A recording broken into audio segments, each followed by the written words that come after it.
Happy Janmashtami. इससे पहले कि हम आगे बढ़ें, मैं सबसे पहले सम मोमेंट्स विद मी जिनका चैनल अभी हाल ही में मोनेटाइज हुआ, उन्हें ढेर सारी शुभकामनाएं देती हूं और उम्मीद करती हूं वो इसी तरह से आगे बढ़ते रहें। दुनिया में भारत आस्था का केंद्र है। यहाँ पर कई चमत्कारिक और रहस्यमय मंदिर हैं। इनमें से कई ऐसे मंदिर हैं जिनके रहस्यों का आज तक वैज्ञानिक भी नहीं सुलझा पाए हैं।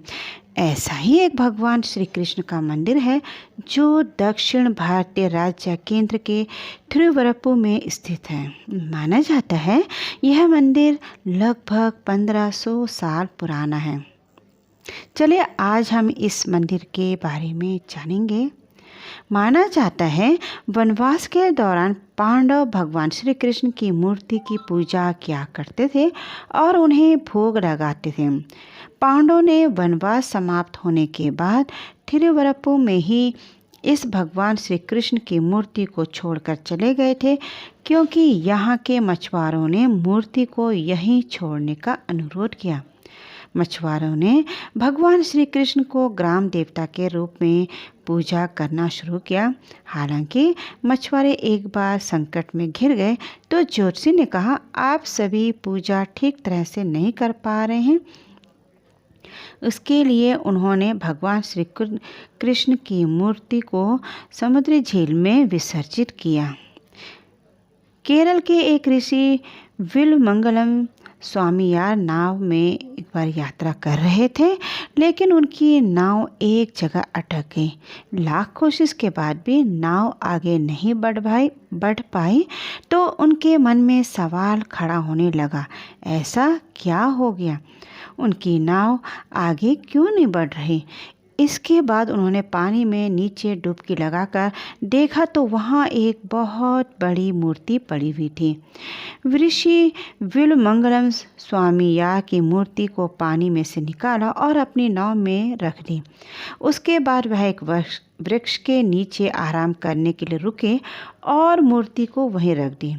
जब वह जाने लगे तो मूर्ति को उठाने की कोशिश की, लेकिन वह वहीं पर चिपक गए।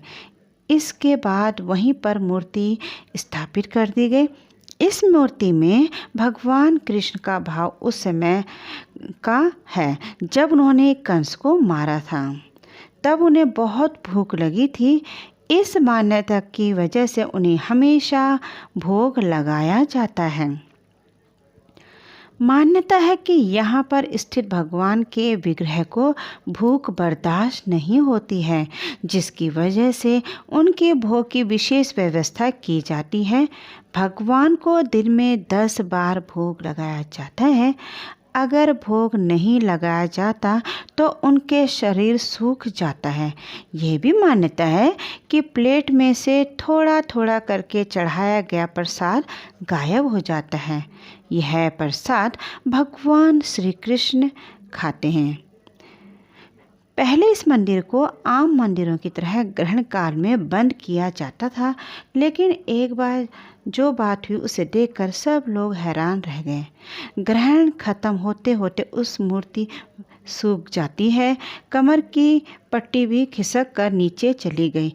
इस बात की जानकारी आदि शंकराचार्य को हुई तो वह खुद इस स्थिति को देखने समझने के लिए वहां पहुंचे। सच्चाई जानकर वो भी आश्चर्य हो गए। इसके बाद उन्होंने कहा, ग्रहण काल में भी मंदिर खुला रहेगा और भगवान को समय समय पर भोग दिया जाएगा। तब से यह मंदिर 24 घंटे खुला रहता है। केवल 2 मिनट के लिए बंद किया जाता है और उस 2 मिनट में ठीक 12 बजे खोल दिया जाता है। मंदिर के पुजारी को ताले की चाबी के साथ ही कुल्हाड़ी दी जाती है। पुजारी से कहा गया है कि अगर ताला खुलने में जरा भी समय लगे तो वह कुल्हाड़ी से ताला तोड़ दें, लेकिन भगवान को भोग लगने में जरा भी देर ना करें। इसके अलावा भगवान को जब अभिषेक किया जाता है तो विग्रह का पहले सिर फिर पूरा शरीर सूख जाता है, क्योंकि अभिषेक में समय लगता है और उस समय भोग नहीं लगाया जा सकता। इस घटना को देखकर लोग आज भी आश्चर्य हैं। तो ये थे भगवान श्री कृष्ण से जुड़े कुछ रोचक तथ्य। उम्मीद है आपको यह वीडियो ज़रूर पसंद आया होगा। हैप्पी जन्माष्टमी।